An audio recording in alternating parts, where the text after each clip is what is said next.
নিয়ত কইরা বিয়া করলো, মাইয়া পাইছে ভালো বাবার সন্তান। ঘরে আসার পর 1 বছর 2 বছর, 2টা কন্যার মালিক হয়ে গেল। আবার কন্যা, আবার কন্যা, এভাবে কন্যা। ওই লোকটা চায় একটা ছেলে, 2টা ছেলে। আমার ঐতিহ্য ধরে রাখবে কে? আমার এই ব্যবসা বাণিজ্যকে ধরে রাখবে। মনে মনে চায় আমার ছেলে দরকার অনেক, কিন্তু একটা ছেলেও নাই। আল্লাহর মর্জি, আল্লাহ কন্যা দেয় 1 2 3 4। এভাবে হতে হতে 6টা কন্যা সন্তানের বাবা হয়ে গেল এই বান্দা। এবার মাথা পুরা গরম। গরম হতে হতে এক পর্যায়ে গরম হইয়া কয়, ও আমার স্ত্রী, 7ম যদি সন্তান হয়, ছেলে যদি না হয়, গাত্তি রেডি কর, বাবার বাড়ি তালাক দিয়া বাড়ি ফিরাই দিব। আর তোরে নিয়ে ঘর করব না। কন্যা সন্তান আমি চাই না, আমি চাই ছেলে। কন্যা দরকার নাই। আল্লাহর বান্দি স্বামীর সাথে কখনো তর্কে জড়ায় না, কারণ স্বামীর পদতলে স্ত্রীর জন্য আল্লাহর রহমত বর্ষিত।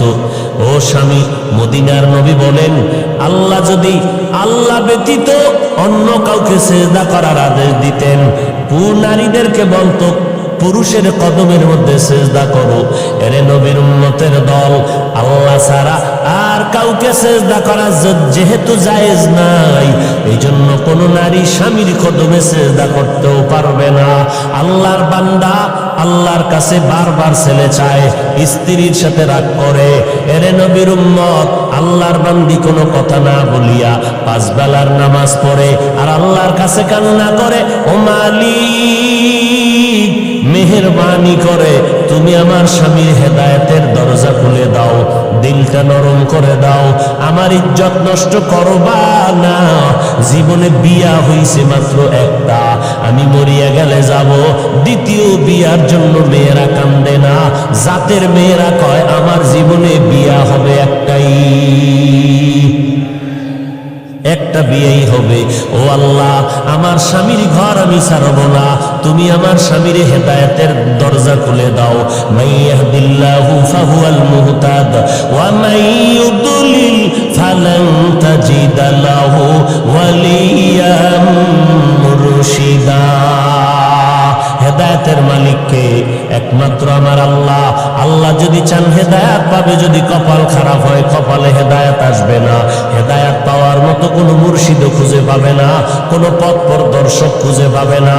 এরে নবীর উম্মতের দল, ছেলে দান করেন আমার আল্লাহ, মেয়ে দান করেন আমার আল্লাহ, দোনোটাই দেন আমার আল্লাহ। কোনোটাই দেন না, তাও ক্ষমতা কার? লিল্লাহি মুলকুস সামাওয়াতি ওয়াল আরদ ইয়াহাবু লিমান ইয়াশাউ ইনাসা ওয়া ইয়াহাবু লিমান ইয়াশাউ যুকুর আও ইউযাওবিজুহুম যুকরানা ওয়া ইনাসা ওয়া ইয়াজআলু মান ইয়াশাউ আকিমা ইন্নাহু আলীমুন কাদির।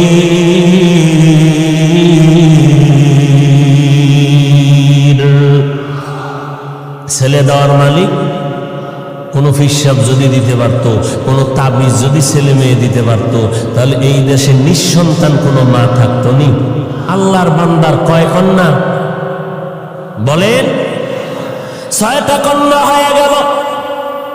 রেড সিগন্যাল লাগায় দিল, 7ম সন্তান যদি ছেলে না হয়, তালাকের আওয়াজ শুনিয়ে দিলাম। আল্লাহর বান্দি স্বামীর সাথে তর্কে জড়ায় না, আল্লাহর দরবারে কান্না করে নামাজ পড়ে। আল্লাহর মর্জি, এবারও একটা সন্তান আসবে দুনিয়াতে, 7ম সন্তান। স্ত্রী ভয় পাইতেছে। এখন তো আল্ট্রাসোনোগ্রামের ব্যবস্থা নাই, কম্পিউটার নাই, ছেলে না মাইয়া কেমনে বুঝি? ও আল্লাহ, আমার স্বামী আমার উপরে সিগন্যাল লাগায় দিছে, ছেলে যদি আসে আলহামদুলিল্লাহ, না আসলে আমার উপরে কঠিন বিচার হবে, বিপদ আসবে। ও দয়ার মালিক, আমার কিছু বলার নাই, তুমি ইজ্জতের মালিক, মেহেরবানি করে তুমি আমার ইজ্জত হেফাজত করে নাও। আল্লাহ বলেন, যেই বান্দা আমাকে ভুলে না, আমি আল্লাহ তাকে ভুলতে পারি না। আমরাও আল্লাহরে ভুলে গেছি, আল্লাহ আমাদের উপর বিপদ চাপায় দিছে। এরপরও যে চেহারাটা ঠিক আছে, অন্যায় করার পরে একমাত্র মদিনাওয়ালা নবীর উম্মত হওয়ার কারণে। এরে নবীর আশিক উম্মতের দাল, আল্লাহর বান্দি রাতের বেলা কান্নার আওয়াজ, প্রতিদিন কান্না করে আল্লাহর দরবারে চোখের পানি কবুল হয়ে গেল। ওই সন্তানটা দুনিয়াতে আসার খুব নিকটে সময় যখন ঘনিয়ে গেল, ওই আল্লাহর বান্দা একদিন রাতের বেলা মরণের ঘুম দিছে, এমন হুঁশ নাই। আল্লাহর কুদরতের চাবি ঘুরায় দিলেন। আল্লাহর বান্দি যেহেতু কান্না করছে হেদায়েতের, আল্লাহ হেদায়েতের দরজায় বান্দাকে ডাকতেছে। রাতের বেলা ওই বান্দা ঘুমের ভেতরে স্বপ্নে দেখতেছে কিয়ামতের ময়দান হাজির, কিয়ামতের মাঠ কায়েম হয়ে গেছে।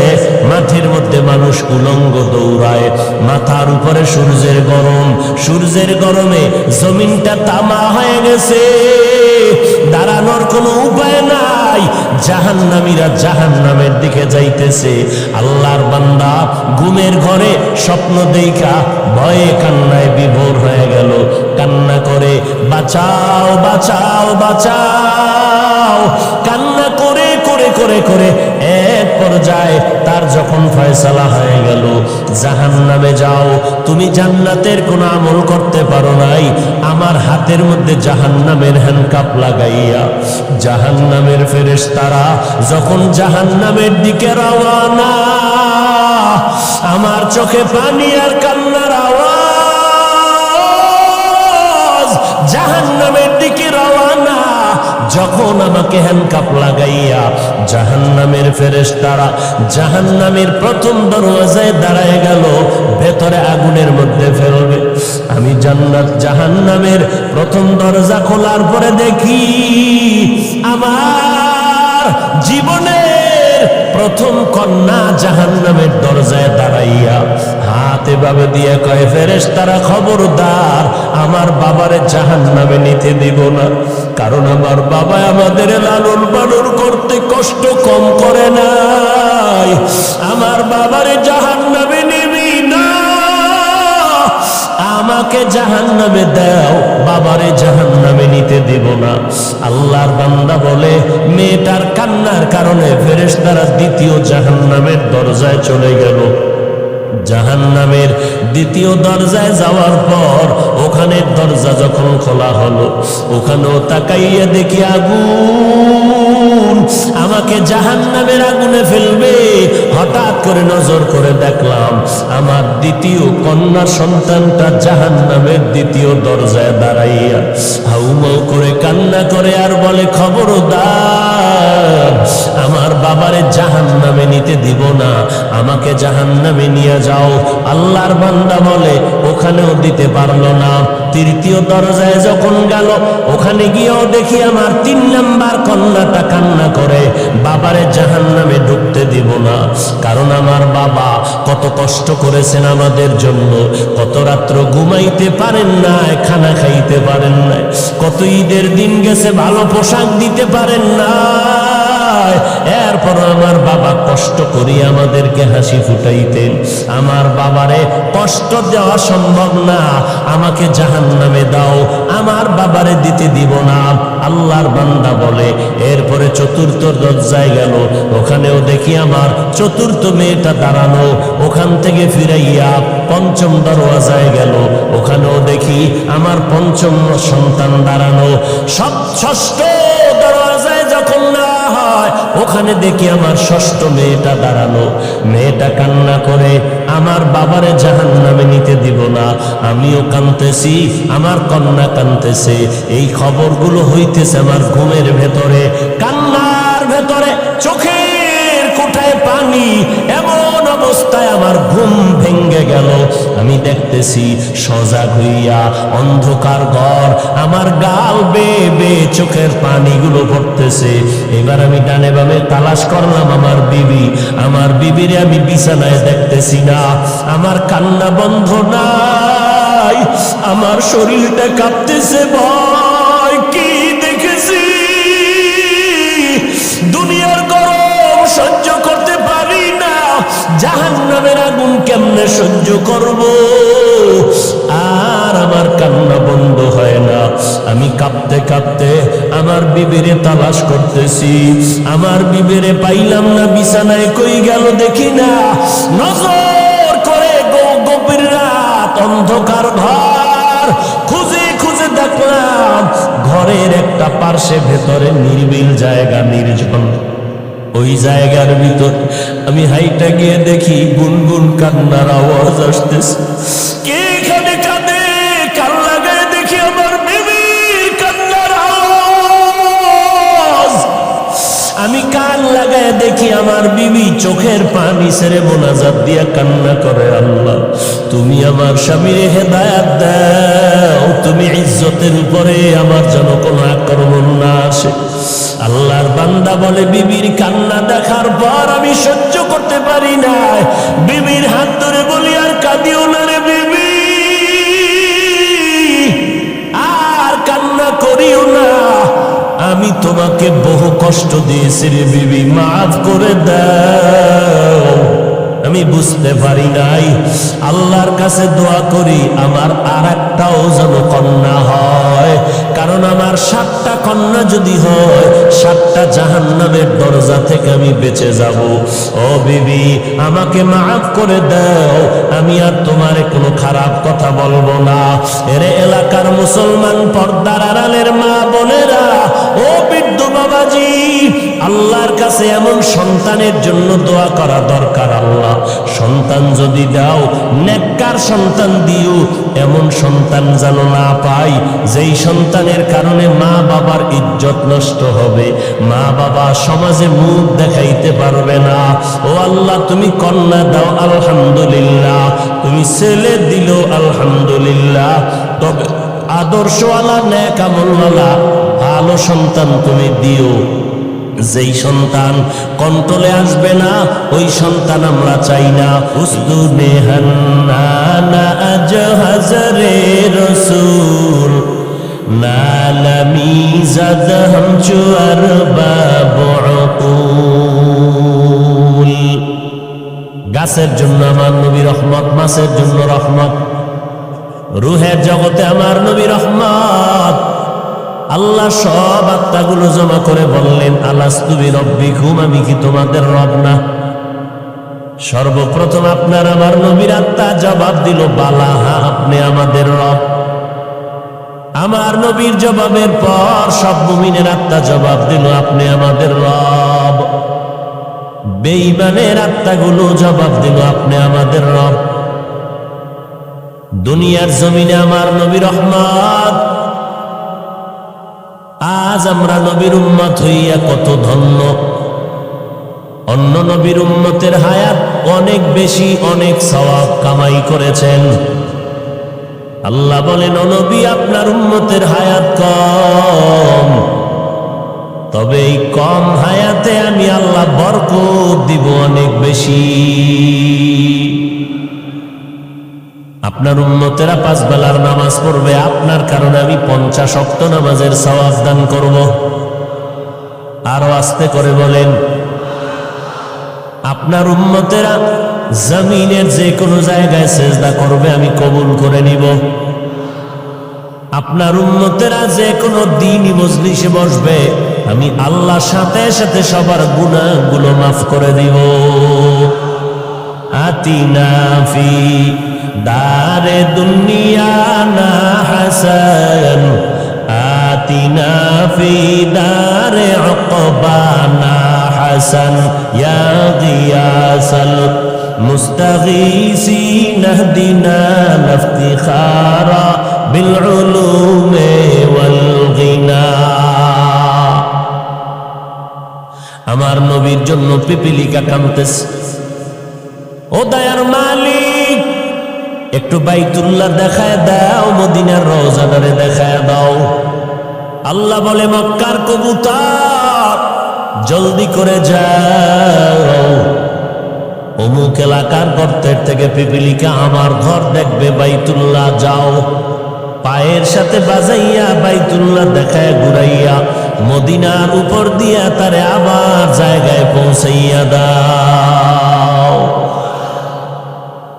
গর্তের সাপ আমার নবীর মোলাকাতের জন্য দীর্ঘদিন অপেক্ষমান। জঙ্গলের প্রাণী আমার নবীর জন্য পাগল। সাহাবায়ে কেরাম বলেন, আমরা রাস্তা দিয়ে হাঁটতেছি, আমাদের নবীর পেছনে বারবার ডানে বামের থেকে বারবার সালামের আওয়াজ পাইতেছি, কিন্তু মানুষ দেখি না।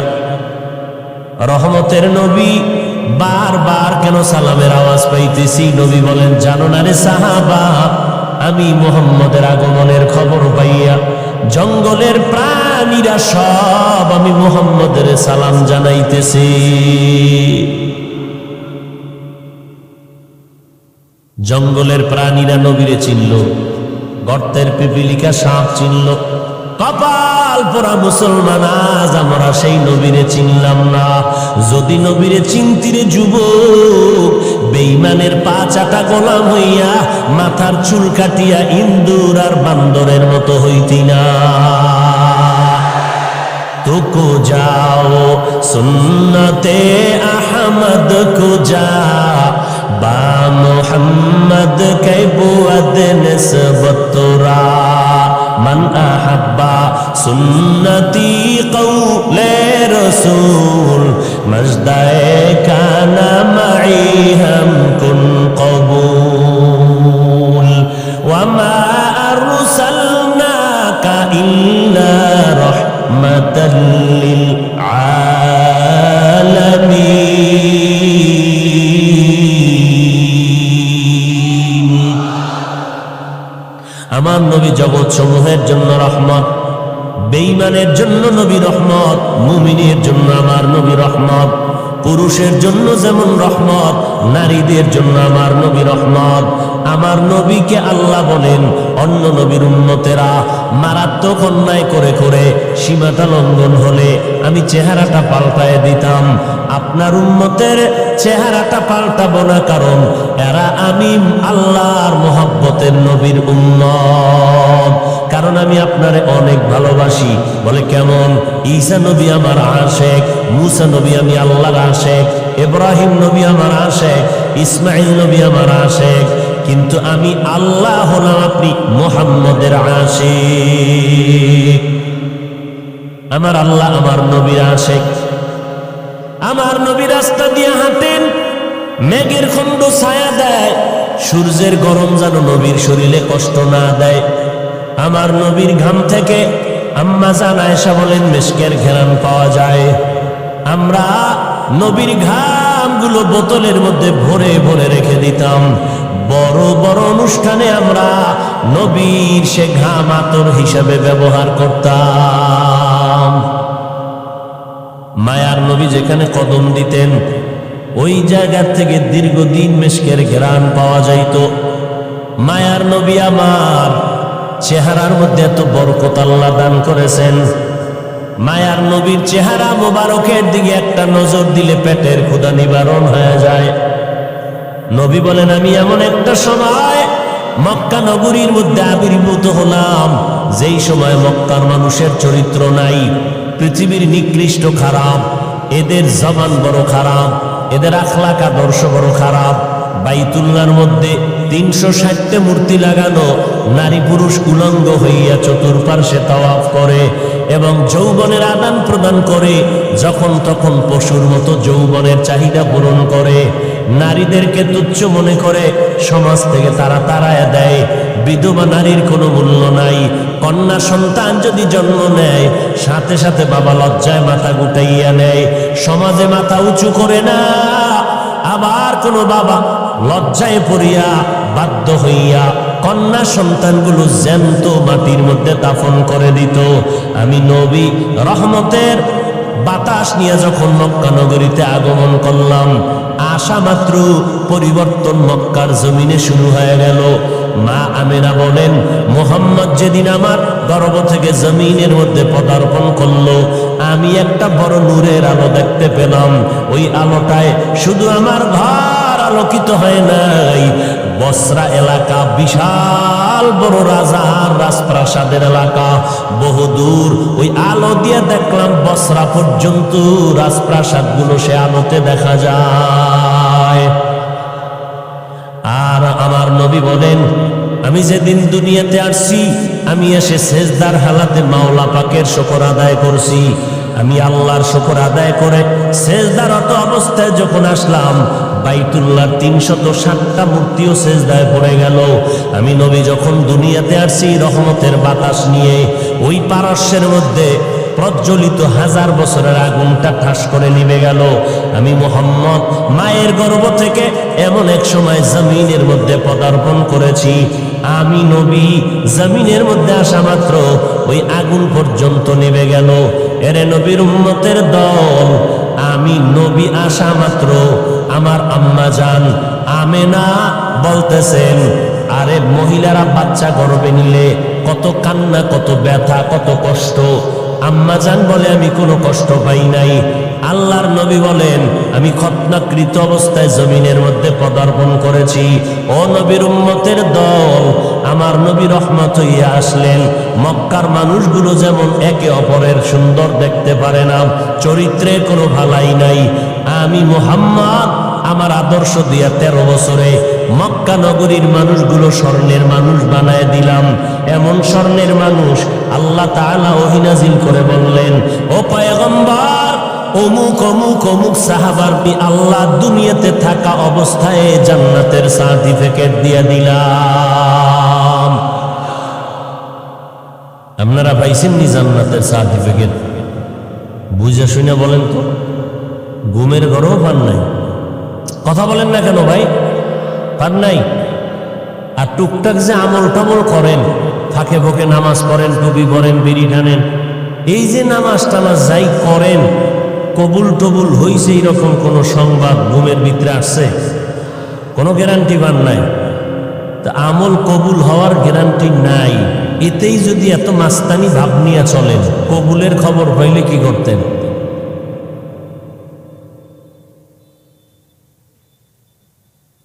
হায় হায় হায়, আল্লাহ হেদায়াত দান করেন। মায়ার নবী রহমাতুল লিল আলামিন হয়ে জমিনে আসলেন। আল্লাহ তাআলা বলেন, আমি হলাম জগৎ সমূহের জন্য রব। আলহামদুলিল্লাহি রাব্বিল আলামিন, আমি হলাম জগৎ সমূহের জন্য রব। আর আমার মুহাম্মদ জগৎ সমূহের জন্য হলেন রহমত। আমি হলাম রব্বুল আলামিন, আমার বন্ধুটাকে বানায় দিলাম রহমাতুল লিল আলামিন। মায়ার নবী বলেন, আরবের মানুষগুলো কন্যাদেরকে তুচ্ছ মনে করে তাড়ায় দেয়। আল্লাহ তাআলা আমার দ্বারা নারীদের ইজ্জত প্রতিষ্ঠিত করে দিলেন স্থায়ীভাবে। আমার বয়স যখন 25 বছর হয়, 40 বছরের একজন বিধবা নারী খাদিজা রাদিয়াল্লাহু আনহা, 2 জন স্বামী বিদায়ের পর আমি মুহাম্মদ তৃতীয় স্বামী হিসাবে তার ঘরে চলে গেলাম। আরবের মানুষগুলো সমালোচনায় ভরপুর হয়ে গেল, মুহাম্মদ নবী দাবি করে আবার বিধবারে বিয়ে করলো কেন? মদিনার নবী বলেন, জগতের নারীরা শুনে নাও, জমিনের মধ্যে কোন ধর্ম, ইহুদি ধর্ম, খ্রিস্টান ধর্ম, দুনিয়ার কোন ধর্মের ভিতরে নারীদের সম্মান কেউ বাড়ায় নাই। আল্লাহ তাআলা ইসলামের ব্যানার দিয়া আমি মুহাম্মদের দ্বারা নারীদের ইজ্জত বাড়ায় দিয়েছেন। এই কথা যারা বুঝে না তারা স্লোগান দেয় ইসলাম নারীর অধিকার দেয় নাই। এই রকম স্লোগান দিয়া নারীদেরকে সমান অধিকারের নামে স্লোগান দিয়া রাস্তায় নামাইতে চায়। নারীর ইজ্জত নষ্ট করার স্লোগান দিয়া এরা বল ইসলাম নারীরে আটকাইয়া দিছে 4 দেওয়ালের ভেতরে, নারীর সম্মান ইসলাম দিতে পারে নাই। এরে নবীর উম্মতের দল, আল্লাহর নবী বলেন ইসলাম ছাড়া দুনিয়ার কোন তন্ত্র মন্ত্রে নারীর সম্মান মর্যাদা বাড়াতে পারে নাই। যারা বিশ্বাস করে না তারা নারীর দুশ্মন, তারা মানবতার দুশ্মন, তারা ইসলামের দুশ্মন। কন্যা সন্তানদের তারা অবহেলা করে। কন্যা সমাজের বোঝা। মদিনার নবী বলেন, ও দুনিয়ার মানুষ, একটা কন্যার যদি বাবা হও তুমি অন্তরে খুশি হও, তুমি একটা জান্নাতের মালিক হয়ে গেছো।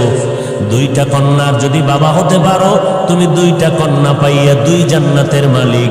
তিনটা কন্যা যদি পাও তুমি তিনটা জান্নাতের মালিক। চার কন্যা পেলে তুমি চারটা জান্নাতের মালিক। এরে নবীর উম্মতের দল, বর্তমান দুনিয়াতে এমন কিছু দুশ্মন আছে, মাওলার কাছে ছেলে হইলে খুশি, মাইয়া হইলে বড় বেজার। আসেনি? মাইয়া হইলে বেজার যদি হও তো তুই মাইয়া বিয়া করলি কে? ও নিমক হারাম, রসুলের দুশ্মন। কন্যা সন্তান হলে কষ্ট পায়, ছেলে হলে খুশি কেন? যৌতুকের নামে পচা পায়খানা খাওয়া যাবে মজা করে, কি ঠিক না? কুকুরকে বিরিয়ানি পোলাও যদি দাও কলিজা ঠান্ডা হবে না যতক্ষণ না পাক না দিবা।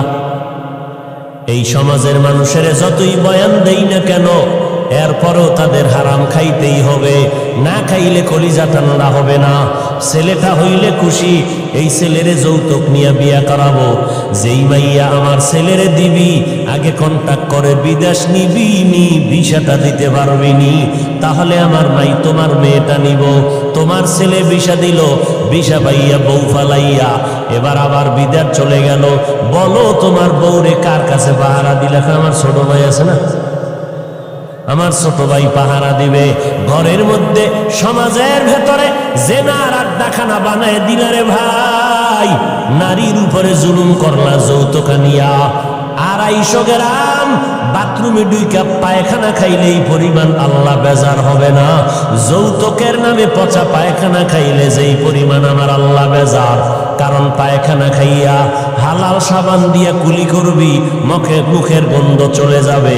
কিন্তু যৌতুক খাইয়া শ্বশুরের কাদাইলি, শাশুড়ির চোখের পানি ফালাইলি, বউটার উপরে জুলুম করলি। খোদার কসম একবার, আল্লাহর কসম 2 বার, আল্লাহর কসম 3 বার, যৌতুক নিয়ে যারা বিয়ে করবি তোদের মরণ পর্যন্ত সংসারে কোনোদিন শান্তি হবে না। শান্তি দেওয়ার মালিক তোমার আব্বা। কে? আল্লাহ শান্তি দিবে আল্লাহর সাথে গাদ্দারি করলে। हकीकत से तो दुनिया बेखबर है, दुनिया की नुमाइश पर नजर है। नमी गुयाम के आज दुनिया जुदा बाश, महरकारे के बाशी बा खुदा बाश। আল্লাহ 2টা হাত দিছে, এটা রশি দিয়া বাইন্ধা রাখার লাগি। 2 হাত দিয়া কামাই করবি, বিয়ার আগে বলবি আমি নিজের পায়ে দাঁড়ায় গেছি, শ্বশুরের গোষ্ঠী আয় বিয়ে যে করব সেও আমারটা খাবি, তোর মায়েরে খাওয়াবো, শ্বশুর বাড়ির বাবারে খাওয়াবো, 14 গোষ্ঠীরে খাওয়াইয়া রাখবো।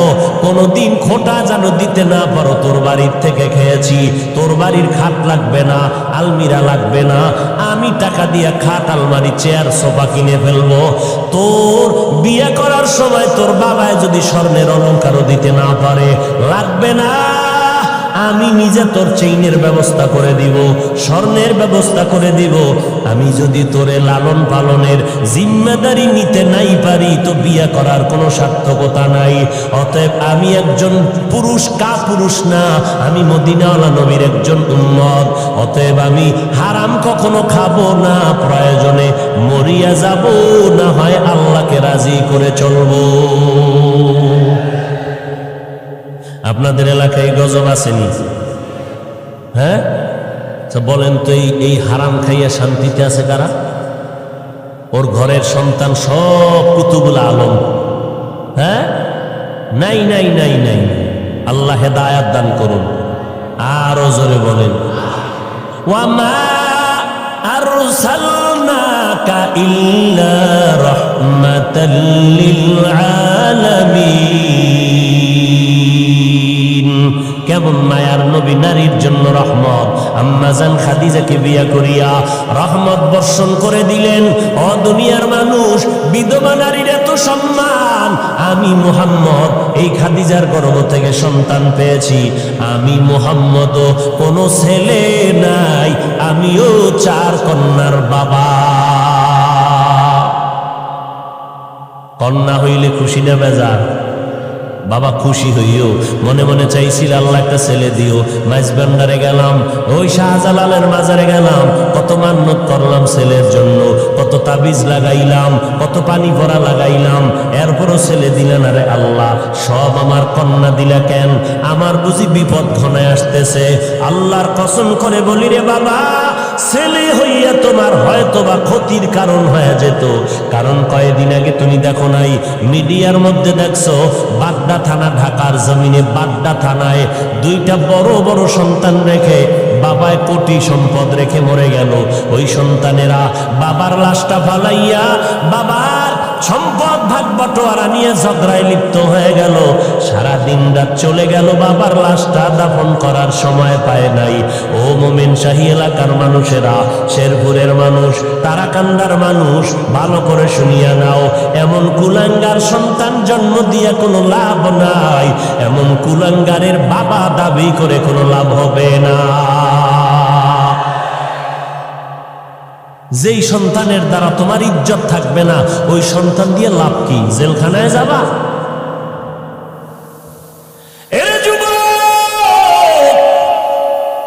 আল্লাহর কাছে শক্তি আছে, শক্তিটারে গনিমত মনে কর।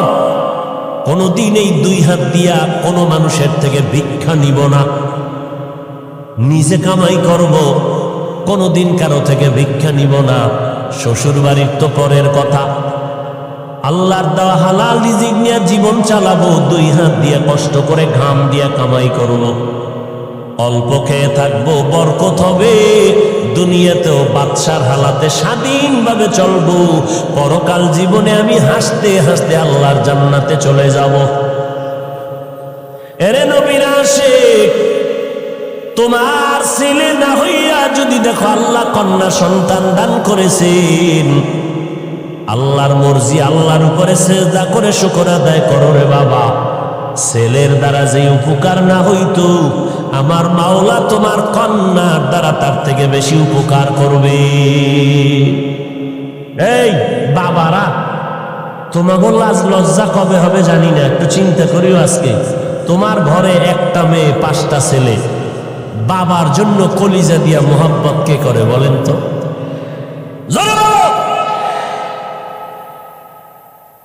তুমি অসুস্থ হয়ে গেছো, মেয়েটা বেকার হয়ে গেছে, কান্নার আওয়াজ, খানা খায় না, বাবা আমার অসুস্থ, ছেলেরা খবর নেওয়ার টাইম নাই। কয়েকদিন ডাক্তারের পেছনে দৌড়াইয়া এবার গোপনে গোপনে ইমাম সাহেবের সাথে পরামর্শ করে, হুজুর হাদিয়া বাড়ায় দিব, জালালি খতম বড়, বাবারে নেওয়া যায় না, এত টাইম নেই হসপিটালে দৌড়ানোর, এমন একটা খতম পরে দেও যেন বাবায় তাড়াতাড়ি কবরের বাসিন্দা হয়ে যায়। আর মেয়েটা কলিজা ফাটাইয়া কান্না করে, মালিক আমার বাবারে সুস্থ করে দাও। মায়েরে দইরা কান্দে, ভাইদেরকে টেলিফোন করে, ভাই আমার বাবার একটু ডাক্তার কেন দেখাও না, আমার বাবার কান্না সহ্য করতে পারি না, আমার বাবার জন্য কলিজাটা সিরিয়া যায়। এরে নবীর উম্মতের দল, আল্লাহর বান্দা একটা ভালো ঘরের মাইয়া বিয়ে করছে, কিন্তু নিজের অন্তরটা ভালো না। আল্লাহ পাক অনেকের নিয়ামত দেয়, কিন্তু মানুষ ধরিয়া রাখতে পারে না। অনেক কপাল পোড়ার কপালে ভালো ভালো মাইয়া আইসা পড়ে, ভালো বাবার কন্যা, নামাজ ছাড়ে না, স্বামীর খেদমত করে, কিন্তু কপাল পোড়া ওই বউ ধইরা রাখতে পারে না। ও চায় দুনিয়ার গুনাহ নিয়ে চলবে, কিন্তু নেককার নারী পাইয়াও বান্দা খুশি হইতে পারে না, ওর কপাল থেকে নারী চলে যায়। ও এলাকার মুসলমান, এই জন্য মদিনার নবী বয়ান করে বললেন, ও কিয়ামত পর্যন্ত উম্মতের দলেরা, তোমাদের যদি সন্তান হয়, 7 বছর যখন হবে, নামাজের দাওয়াত দাও, নামাজের বয়ান তালিম দিয়া নামাজের মুসাল্লায় দাঁড় করায়া দাও, আস্তে আস্তে বুঝাও, কারণ ছোট থেকে যদি লাইনে না নাও তাহলে বড় হলে আর পারবা না। 7 বছরে তালিম দাও, দাওয়াত দাও, যখন সন্তানের বয়স 10 বছরে চলে যাবে, তখন তুমি শাসন করিয়া লাগলেও নামাজের মুসাল্লায় দাঁড় করাও। ও আল্লাহর বান্দারা, এই জন্য অনেক বাবারা রিক্সা চালাইয়া খায়, সন্তানটারে 5, 6, 7 বছরে মাদ্রাসায় দিয়া দিছে। হুজুরেরা কষ্ট করিয়া ছাত্রটারে লেখাপড়া শিখায়, কোরআন পড়ায়, হেফজখানায় পড়ায়। এখন যদি কোনো মাওলানা, কোনো আলেম বলে হেফজখানায় সন্তান দিলে প্রতিবন্ধী হয়ে যাবে, এই সন্তান দিয়া লাভ নাই, বুঝে নাও ওই আলেমের অন্তর বড় খারাপ। এরে নবীর উম্মতের দল, হেফজখানার সন্তান, আমাদের মাদ্রাসা নুরানি মক্তবের সন্তানেরা ছোটবেলার থেকে আদব শিক্ষা আসছি, নুরানি মাদ্রাসায় পড়লাম, পাগড়ি বান্ধার অভ্যাস ছোটবেলার থেকে করছি বিদায় এখনো পাগড়ি বান্ধি। ওই সময় তাহাজ্জুদের অভ্যাস ওস্তাদেরা গড়ায় দিছেন, এখনো তাহাজ্জুদ করি। কারণ ছোট থেকে যদি গড়িয়া না আসতাম এখন আর গড়ার কোনো সময় হতো না। এই জন্য অনেক বাবাদের দেখবেন হুজুরদের কাছে কান্না করে দোয়া চায়, হুজুর একটু দোয়া করেন, ছেলেটারে আর কন্ট্রোলে রাখতে পারি না। বয়স কত বলে 15 বছর, 18 বছর, 20 বছর, সন্তানটারে কন্ট্রোল করতে পারি না। মোবাইল নিয়ে দৌড়ায় যায়, পকেটের থেকে টাকা নেয়, নামাজ রোজার ভালাই নাই, মায়ের সাথে খারাপ আচরণ, বাবার সাথে খারাপ আচরণ, এলাকার মুরব্বীদের সাথে খারাপ আচরণ করে। হুজুর এখন কি করি? মদিনার নবী কয় কি করলে হবে না, কোনো তাবিজ লাগাইলে হবে না। মদিনার নবী 1500 বছর আগে যেই তাবিজ লাগায় দিলেন, ওই তাবিজ ব্যবহার করো। 7 বছরে দাওয়াত দাও, 10 বছরে শাসন করা লাগলে করো, তারপরেও সন্তানের সারিয়া দিও না। সময় হারাইয়া গেলে কানলেও কোনো লাভ হবে না। এরে নবীর উম্মতের দল, আমরা মাদ্রাসায় পড়েছি। ও যুবক, মনে মনে ভাবতেছ আজকে হুজুরদের কথা মতো যদি চলি, নবীর তরিকায় চলি, স্বাধীনতা থাকবে না, লেখাপড়ার স্বাধীনতা থাকবে না। ও নবীর আশেকের দল, আজকে আমিও যদি তোমার মতো চিন্তা করিয়া প্যান্ট শার্ট টাই লাগাইয়া রাস্তায় চলতাম, কেউ আমারে বাধা দিত না। টুপিটা মাথায় দিলে মাথা গরম লাগে, কম বুঝি না, এরপরও কেন টুপি ফালাই না? দাড়িটা লম্বা করার কারণে যৌবনের ভাব চলে যায়, এরপরও কেন দাড়ি ফালাই না? লম্বা জামা পরার কারণে শরীর গরম লাগে, তারপরও কেন ফালাই না? কওমি মাদ্রাসায় লেখাপড়া করেছি, যেখানে পড়লে কোনো চাকরি নাই, এরপরও কেন এই রাস্তা ছাড়ি না? তাবলিগের পথ কেন ছাড়ি না? দাওবন্দীদের পথটা কেন ছাড়ি না? এরে নবীর উম্মতের দল, চিন্তা ভাবনা করে দেখলাম আল্লাহর কোরআন সত্য, নবীর কথা সত্য। আরো দেখলাম কি জানো, নবীর তরিকা মতো চলতে গেলে যারা কয় স্বাধীনতা থাকে না, আমরা দেখলাম আমাদের স্বাধীনতা তো নষ্ট হয় নাই। নবীর তরিকা ছাড়া যারা, এরাও যেমন 3 বেলা খায়, আমরা নবীর তরিকাওয়ালারাও তো 3 বেলা খাই, আরো ভালো খাই, বেশি খাই। নবীর তরিকা যারা বাদ দিল, এরাও যেমন ব্যবসা চাকরি করে, আমরাও তো ব্যবসা চাকরি করার সুযোগ আছে। ও আল্লাহর বান্দা, যারা স্কুল কলেজে পড়তেছি, এরাও লেখাপড়ার স্বাধীনতা নিয়া, আমরাও তো স্বাধীনভাবে চলি। ওই যারা নবীর তরিকা মানে না, দেশ বিদেশ সফর করি, তো আমাদের তো সম্মানও কমে নাই, স্বাধীনতাও নষ্ট হয় নাই। আর পরকালের চিন্তা করে দেখলাম, আজকে আমি চেয়ারে বসিয়া বয়ান করি, এই ময়দানে হাজার লাখো মানুষ, এই মানুষগুলো বয়ান শুনতেছে। আজ আমি বক্তা, আপনারা সবাই শ্রোতা, আমার কত দাম। কিন্তু চিন্তা ভাবনা করে দেখলাম, যেদিন সাদা কাপনের প্যাকেট রেডি হয়ে যাবে, আজরাইল ঈশা বাঁশিতে সিগন্যাল দিয়ে আমার প্রাণ নিয়ে যাবে, ওই সাদা কাপনে যেদিন ঢুকবো, ওই দিন দেখা যাবে কেউ আমার পাশে নাই। আমার আত্মীয়, আমার রক্তের লোকেরা আমার গেঞ্জিটারে বেলেট দিয়ে কেটে রেখে দিবে। 3টা সাদা কাপনের প্যাকেট বানাইয়া ওই মাটির গর্ভে কবরে রাখিয়া সবাই চলে যাবে। ওখানে আমার এত ভক্তবৃন্দ কেউ যাবে না, ওই কবরে কেউ আমার সঙ্গে থাকবে না, ওই কবরে একটা বাতিও কেউ দিবে না, টেলিফোনের ব্যবস্থাও হবে না। ওই কবরে যাওয়ার পরে মদিনার নবী বলেন, তুমি পীর নাকি মুরিদ, তুমি ধনী না গরিব, আলেম না মূর্খ, ফেরেশতারা জানতে চাইবে না। ফেরেশতাদের প্রশ্ন হবে 3টা, রবের পরিচয় দাও, ধর্মের পরিচয় দাও, রাহমাতুল লিল আলামিনের পরিচয় দাও। নবী বলেন যারা জবাব দিতে পারবে তাদের কবর হবে রওজাতুম মির রিয়াজিল জান্নাহ, যারা দিতে পারবে না তাদের কবর হবে হুফরাতুম মিন হুফারিন নার। ওই অন্ধকার কবরে দুনিয়ার থেকে যারা রবের গোলাম হয়ে যাবে তারা জবাব দিয়ে দিবে রব্বি আল্লাহ। যারা ইসলাম মেনে চলবে কবরে গিয়ে জবাব দিবে দীনি আল ইসলাম। যারা নবীর সুন্নতের আমল করে যাবে নবীকে দেখা মাত্র চিনে ফেলবে, সাথে সাথে আমার আল্লাহ গাইবী আওয়াজ দিয়ে বলবেন ফেরেশতা 3.5 হাত কবর বড় একটা বালাখানা বানাও, জান্নাতের সাথে রাস্তা খুলে দাও, আমার বান্দা এখন জান্নাতের বিছানার মধ্যে আরামে ঘুমাবে। নবী বলেন যারা রবের পরিচয়ের জবাব দিতে পারবে না, ধর্মের ব্যাপারে জবাব দিতে পারবে না, নবীর সুন্নতের আমল করে না, এত জবাব দিতে পারবে না। নবী বলেন আল্লাহর ফেরেশতা যখন প্রশ্ন করবে তখন গুনাহগার বেনামাজিরা বলবে হা হা লা আদরি, আমি কিছুই জানি না, কিছুই জানি না। আল্লাহর নবী বলেন সাথে সাথে আমার আল্লাহ ডাইরেক্ট আওয়াজ দিয়া বলবেন কবরের ফেরেশতা এই নাফরমানের আর সময় দিও না, আমি দুনিয়াতে কম সুযোগ দেই নাই, আমার দেওয়া পানি বাতাস সূর্যের আলো চাঁদের আলো নদীর মাছ গাছের ফল জমিনের ফসল খাইয়া এত বড় গাদ্দার আর নিমক হারাম একবারও আলহামদুলিল্লাহ বলে নাই। ওলামায়ে কেরামগণ পায়ে হাত ধরে ধরে নামাজের দাওয়াত দিত, এক বেলার নামাজও পড়ে নাই।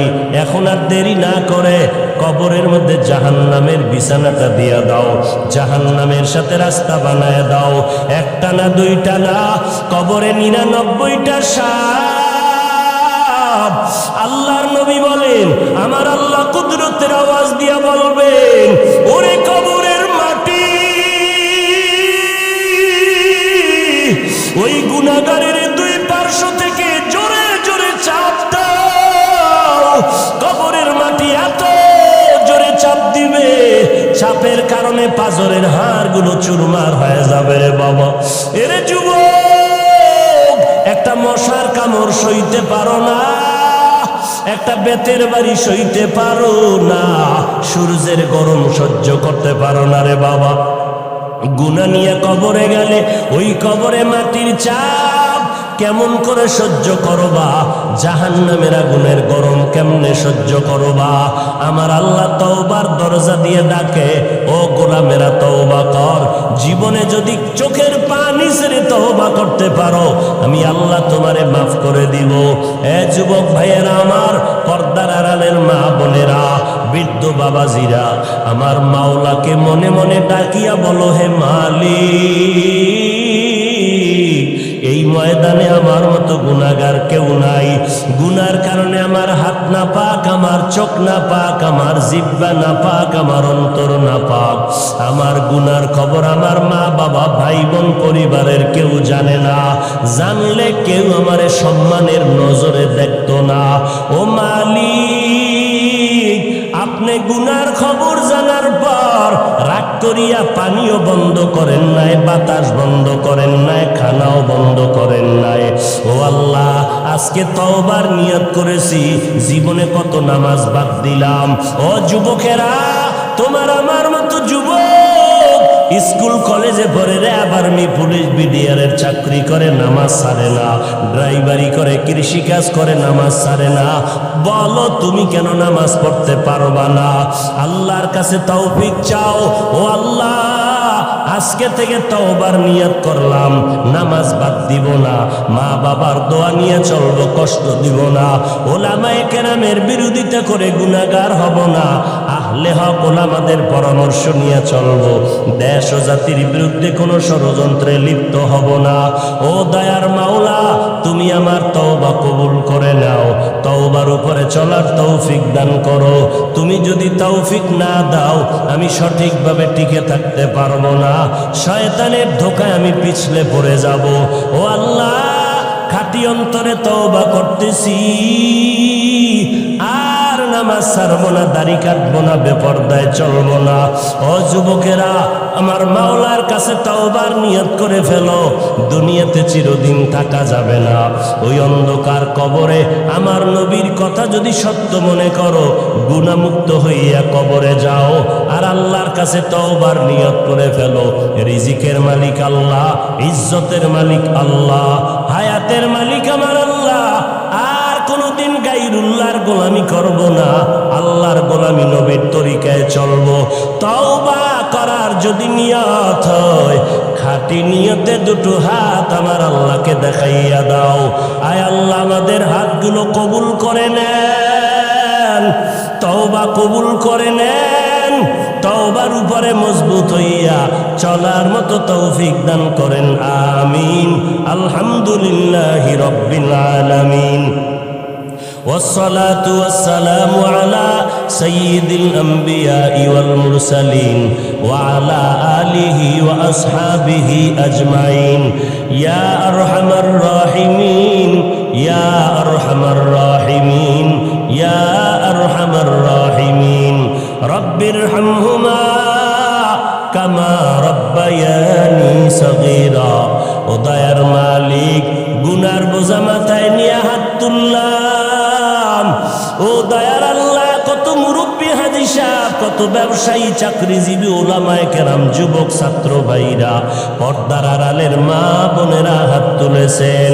ও দয়ার মালিক, মেহেরবানি করে আমাদের জীবনের গুনাহগুলো মাফ করে দেন আল্লাহ। মাহফিল কবুল করে নেন, আয়োজনকারী সহযোগিতাকারীদের কবুল করে নেন। আয় আল্লাহ, আমার এই ময়দানে যারা ব্যবসায়ী, চাকরিজীবী, সবার কামাই রুজিতে বরকত বাড়ায় দেন। আয় আল্লাহ, আমার কলিজার যুবকদের দিনদার বানায় দেন, মা বোনদের আবেদা পর্দানিশী বানায় দেন, সন্তানগুলো নেককার বানায় দেন। আয় আল্লাহ, সমস্ত শিক্ষা প্রতিষ্ঠান নবীর আদর্শওয়ালা বানায় দেন। মসজিদ মাদ্রাসাগুলো কবুল করে নেন, এলাকার ঘরে ঘরে শান্তি দান করেন। আয় আল্লাহ, সুন্নতওয়ালা জিন্দেগি দান করেন, নবীজির রওজা বাইতুল্লাহ জিয়ারতের তৌফিক দান করেন। আয় আল্লাহ, দিলের নেক আশা পূরণ করে দেন। আয় আল্লাহ, সারা দুনিয়াবাসীকে মাফ করেন, বাংলাদেশ শান্তির দেশ বানায় দেন। আয় আল্লাহ, প্রশাসনিকভাবে যারা কাজ করে দিনদার বানায় দেন। আয় আল্লাহ, সরকার বাহাদুর থেকে সকল জনপ্রতিনিধিদেরকে দিনের খাদেম বানায় দেন। আয় আল্লাহ, রিয়া হাসাদ কিবির দূর করে আমাদেরকে ইখলাস দান করেন। আয় আল্লাহ।